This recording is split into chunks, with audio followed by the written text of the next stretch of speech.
The name of the poem is The Flintstone. Block number 1. A whole nation has created this kindling which owes you desperately, but it hasn't been specified whether it's the Flintstone or a firestorm.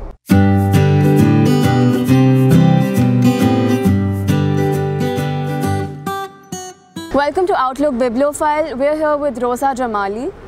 Hello, ma'am. Hello, and thank you for having me. So, could you talk about some of your recent books that have been published? Let me talk about all my books. I've been recognized as a kind of avant-garde poet. The first book I published called This Dead Body Is Not an Apple, it's either a cucumber or a pear. So Persian generally has got this tradition of poetry, like set phrases, set similes, set metaphors.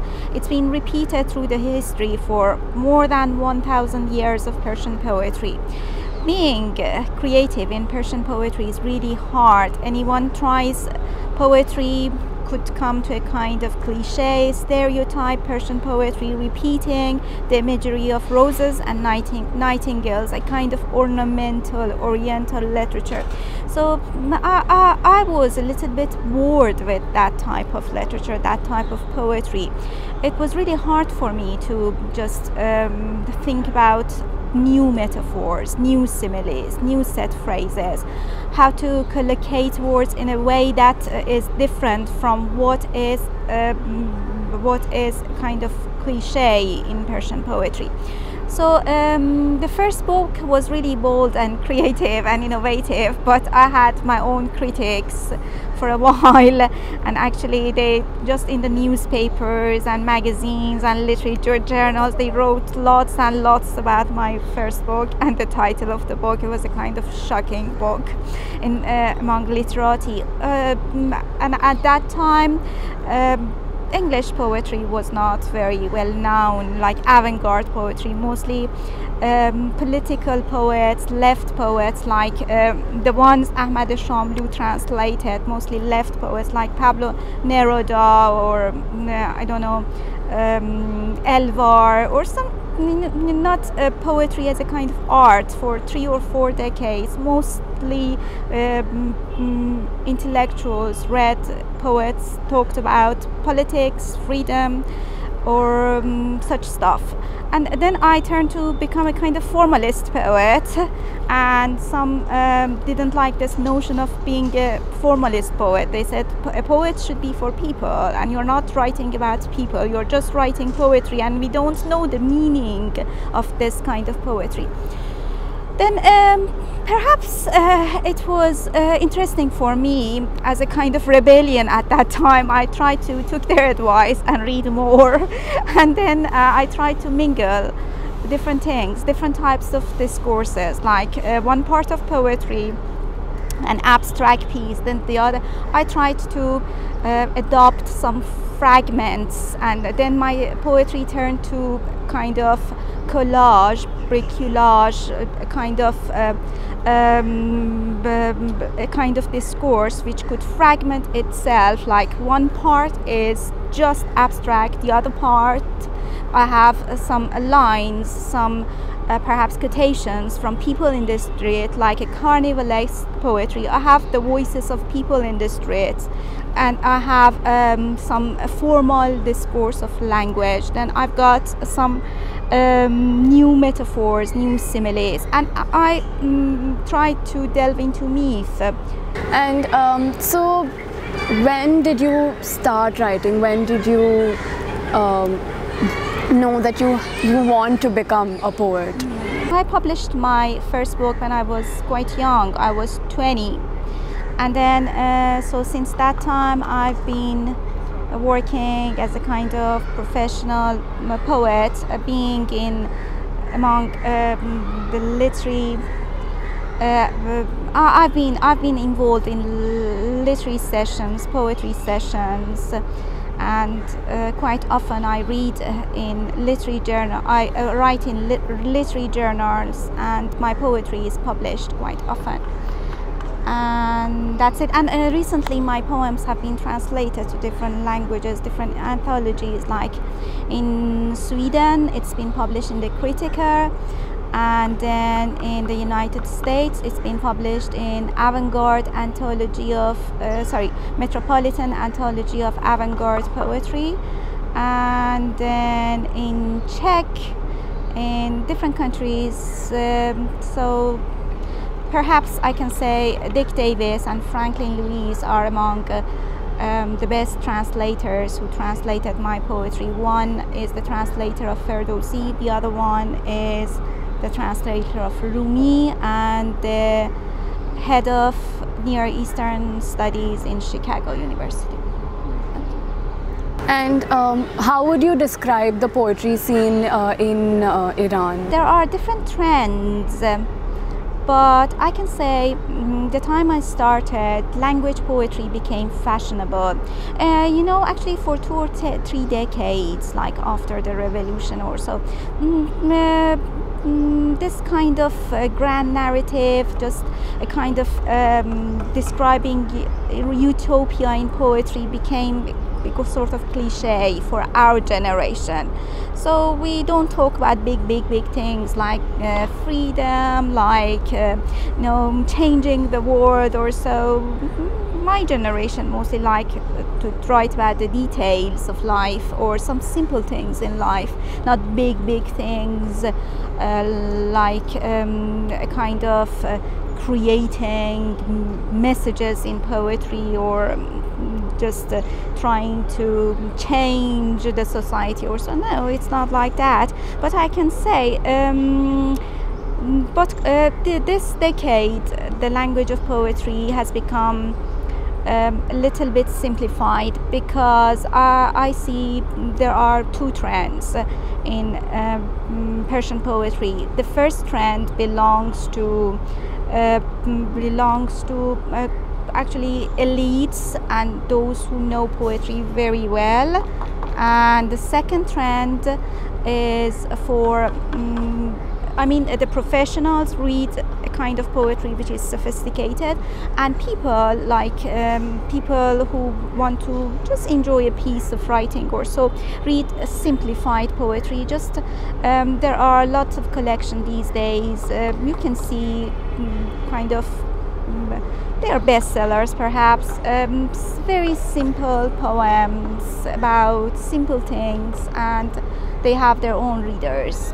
And so you studied drama, and then I started bachelor drama and master English literature. All right. So while you were studying drama, there has been, you know, like poetry involved in playwriting and drama so much. So, you know, are there any plays that you performed perhaps that, you know, had some of the poems? Drama helped me to create different voices, to understand the meaning of persona in poetry, the speaker in poetry. So actually when there are different speakers, in a way you can mingle the subject, the object, you can have your interior monologue and your dramatic monologue and the voices of people, and then later just I try to put them in different fragments in a whole poem, a kind of collage, then this fragmentary style in different pieces, different narratives.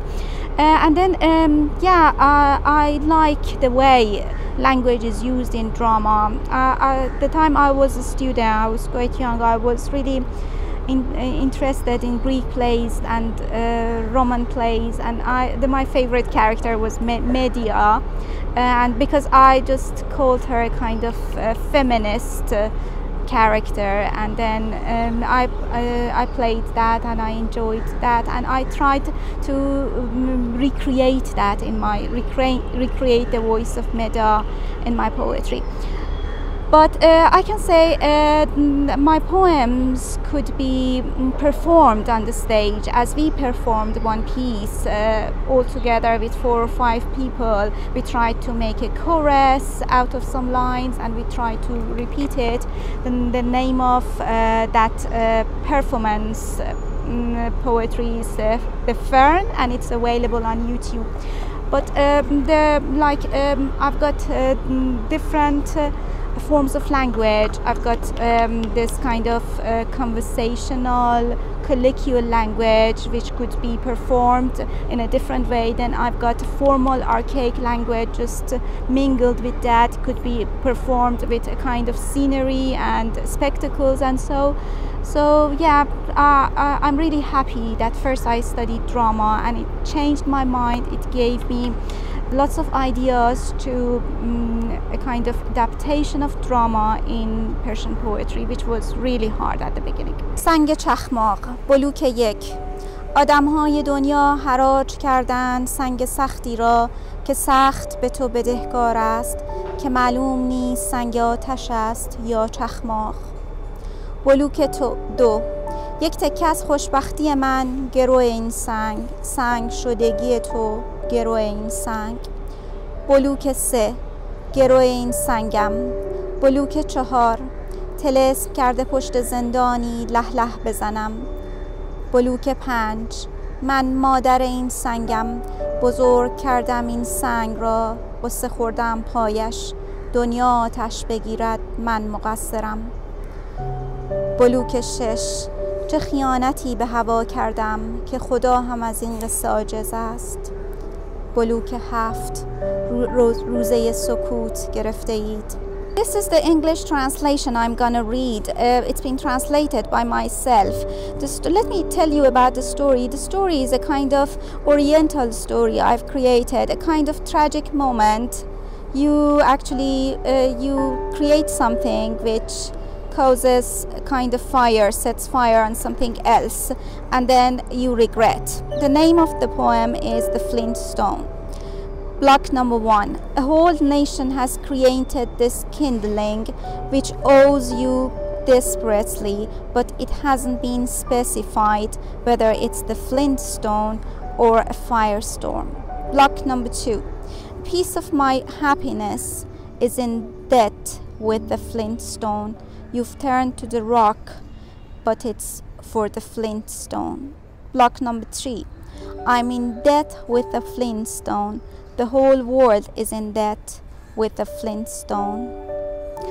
Block number four. It has cast a spell for all your desires behind the railing. Block number five. I'm the mother of this flint stone. I've nourished it. I've shed tears on it. If the world is on fire, I'm the one to blame. Block number six. I've betrayed the heaven above. God is disabled by it. Block number seven. And since then, people have taken the vow of silence. This piece is from actually a collection of poetry called Dating Noah's Son. Actually, the tree collection has been published under the name of Making Coffee to Run a Crime Story.